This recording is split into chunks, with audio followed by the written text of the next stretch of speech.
And now, the end is near. We have reached our final curtain. The last preview video for an Ashes 2021 test. It genuinely feels like another life ago that this all started. And I can only describe my emotions right now as drained. This is what loving English cricket does to you. Well, more at the moment, putting up with English cricket. On with the show.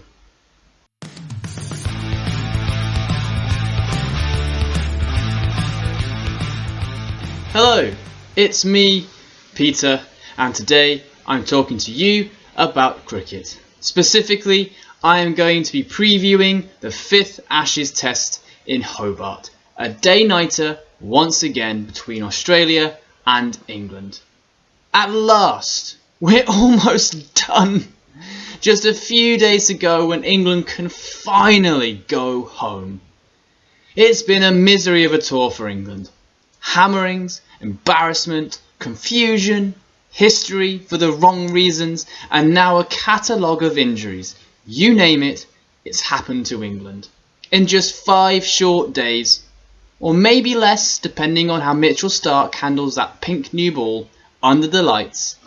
Us England fans back here in the UK can finally attempt to recover a resemblance of a normal sleeping pattern. We know, of course, that England are 3-0 down in the series and have lost the Ashes. That feels like ages ago. The last test in Sydney went down to the final ball of the final day and resulted in a draw. A feeling of fight from England. Something to be positive about if you aren't a fan of Australia. The series moves on to the final city of the tour, Hobart. It's a day-nighter that, before the series, supposedly was something that could be considered an advantage for England. Today, though, I'm going to be looking at the Aussie team, the England team, the pitch, and predicting the result for the final game of the series. Starting with the Australia team, and the news that Marcus Harris has been dropped finally from the opening slot. And let's be honest, this has been coming. For 2 reasons.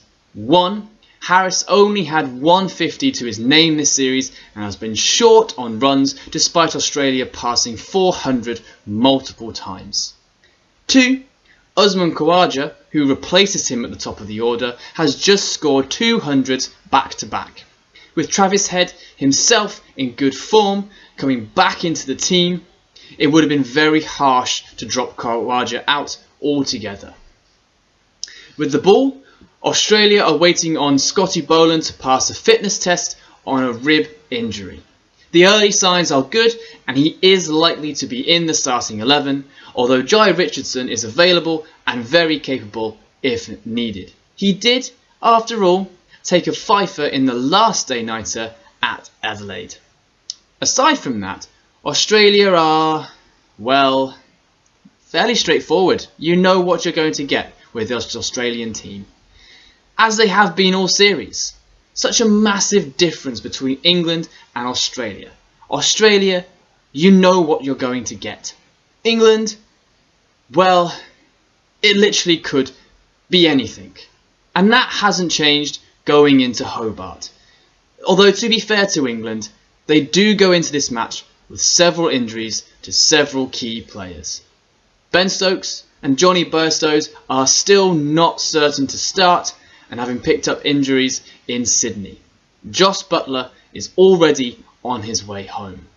Sam Billings is likely to replace him with the gloves and make his test debut for England. I really hope he goes well, I do. He's had a fantastic Big Bash League, and also, mainly, I hope he goes well for the amount of driving he had to do, basically driving across the whole of Australia to actually make it to the England squad. Although now that I've given my best wishes, he's obviously going to get a pair, isn't he? Let's be honest, that's my luck. So if Johnny B isn't fit for the game, it is likely that Ollie Pope will come back to take his place. Rested after Adelaide, Pope needed some time out of the spotlight after some very shaky performances. notably his dismissal to Nathan Lyon in the second innings, where he got his feet all over the place and gifted a very soft dismissal to Labuschagne, fielding short to him. Bairstow, though, I would say, is determined to keep on with the bat and carry on making runs after his century in the last game at Sydney. Stokes is non-certain, but likely to play. He probably won't bowl, in fact he's probably certain not to bowl, which will mean inevitable changes in the bowling attack. Stuart Broad will probably play again and is looking good after his fifer in Sydney, and Mark Wood has been the standout bowler the entirety of the series for England. Anderson has already played 3 in a row, so he is likely to get a rest, and Ollie Robinson will come back to replace him.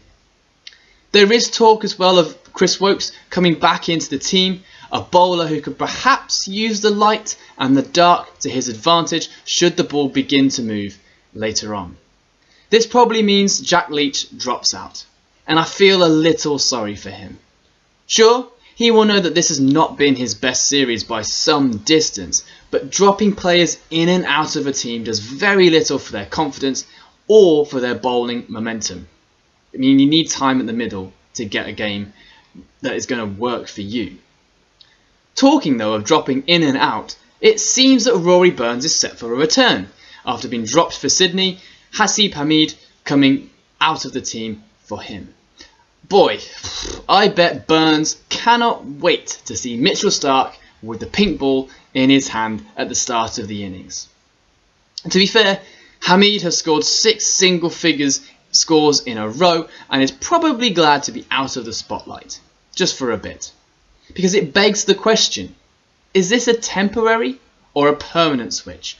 Crawley has probably booked a few more tests in a row with his 77 in the second innings of the last game, but is Burns now back and Hamid out?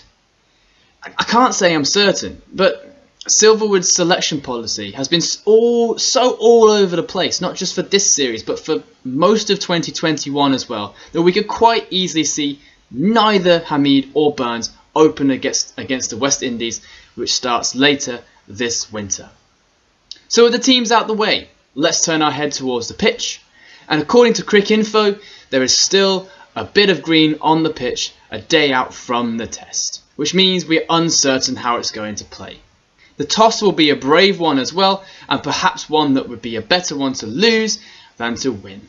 Forecasts are showing showers for the first 2 days, but better conditions for the last 3.